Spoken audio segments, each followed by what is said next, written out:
చేసేవాడు పెద్దగా మాట్లాడు, చేయనోడు నిత్యం అదే పనిగా మాట్లాడుతుంటాడు. దీనికి నిలువెత్తు రూపాలుగా ఏపీ ప్రతిపక్ష అధికార నేతల తీరు కనిపిస్తుంది. ప్రత్యేక హోదా కోసం గురువారం విశాఖ ఆర్కే బీచ్ లో మౌన దీక్ష, కొవ్వొత్తుల ప్రదర్శన చేసేందుకు ఏపీ యువత సిద్ధమైంది. ఈ నిరసన దీక్షకు పవన్ నేతృత్వంలోని జనసేన, ఏపీ విపక్షం వైఎస్ జగన్ తమ సంపూర్ణ మద్దతు ఇచ్చేయటం తెలిసిందే. హోదాపై నిరసనను ఆర్కే బీచ్ కే పరిమితం చేయకుండా ఉద్యమ స్ఫూర్తిని రాష్ట్రం మొత్తానికి చేరే దిశగా సరికొత్త పిలుపునిచ్చింది జగన్ పార్టీ.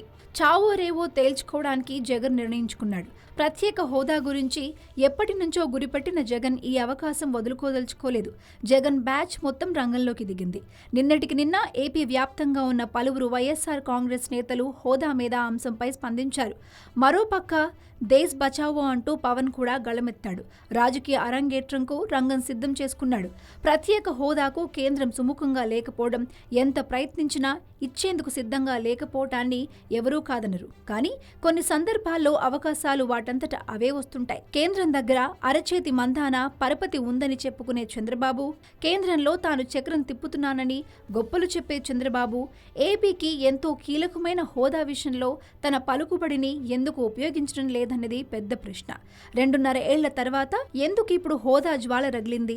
గత 30 నెలలుగా ఆంధ్రప్రదేశ్ను కేంద్రం చిన్నచూపు చూస్తుంది. కేంద్రానికి ఆంధ్ర అంటే విలువ లేకుండా పోయింది.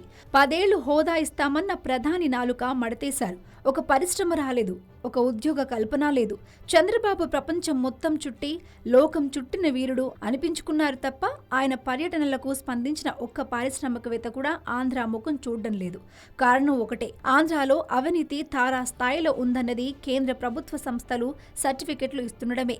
ప్రత్యేక హోదా అంటూ వస్తే ప్రభుత్వ అవినీతికి, రాజకీయ నాయకుల అవినీతికి కళ్లెం పడుతుంది. అందుకే చంద్రబాబు హోదాను వ్యతిరేకిస్తున్నారు అనే అభిప్రాయం బలపడుతోంది. ఉవ్వెత్తిన ఎగిసిపడే జనచైతన్యాన్ని ఆసరాగా చేసుకుని కేంద్రం మీద ఒత్తిడి తీసుకొచ్చి ప్రజల ఆకాంక్షల్ని తీరిస్తే జన హృదయాల్లో చిరంజీవిగా ఉండిపోతారు. కానీ అలాంటి ఆలోచనలు ఏవి చంద్రబాబుకు ఉన్నట్లుగా కనిపించడం లేదు. హోదా విషయంలో జగన్ కలిసి రావడం, పవన్ ముందు ఉండటం లాంటివి చేసినప్పుడు అధికార పక్షంగా తాను కూడా ఒక అడుగు వేస్తే ఏపీకి ప్రత్యేక హోదా సాధన కష్టమయ్యే పని కాదు. ఇలాంటప్పుడు వాటిని అందిపుచ్చుకుని ప్రజల మనసుల్ని గెలుచుకోవడంలోనే రాజకీయ నాయకుడి చతురత కనిపిస్తోంది. ఏపీకి ప్రాణధారమైన ప్రత్యేక హోదా అంశంపై ప్రజల్లో తమకు తాము చైతన్యవంతులై పోరాటం చేస్తామని ముందుకు వచ్చినప్పుడు వాటిని తనకు తానుగా ముందు ఉండకపోయినా కనీసం చూసి చూడనట్లుగా ఉండాల్సిన అవసరం పాలకుల మీద ఉంటుంది.